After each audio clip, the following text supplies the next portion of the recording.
আপু, সবাই বলছে সামনে খুব বিশেষ একটা রাত আসছে। অনেকে আবার বলছে সেই রাতে অনেক বেশি সওয়াব পাওয়া যায়। ওটা কি রাত? সেই বিশেষ রাতটির নাম হলো লাইলাতুল কদর। এই রাতটি আল্লাহর কাছে হাজার মাসের থেকেও ভালো। এই রাতেই প্রথম কুরআন নাজিল হয়েছিল। এই কুরআনে আল্লাহ আমাদের ভালো পথে চলতে শিখিয়েছেন। ও হাপু, এটা তো অনেক বড় নিয়ামত। তাহলে এই রাতে ইবাদত করলে আল্লাহ খুব বেশি সওয়াব দেন, তাই না? হ্যাঁ, এই রাতটি খুবই বিশেষ। এই রাতে নামাজ পড়া, কুরআন পড়া আর আল্লাহকে বেশি বেশি স্মরণ করা অনেক বড় সওয়াবের কাজ। লাইলাতুল কদর সাধারণত রমজানের শেষ 10 রাতের মধ্যে হয়।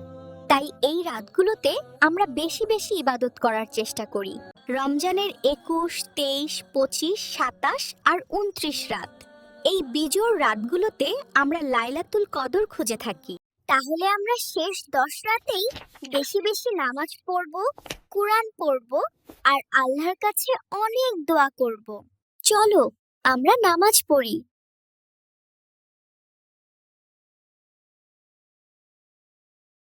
আমরা আল্লাহর সামনে রুকু করি আর সিজদা করি।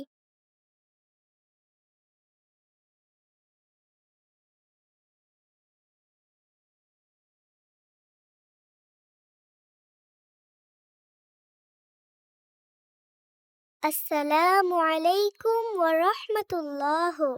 আসসালামু আলাইকুম ওয়া রাহমাতুল্লাহ। এখন আমরা কুরআন পড়ব।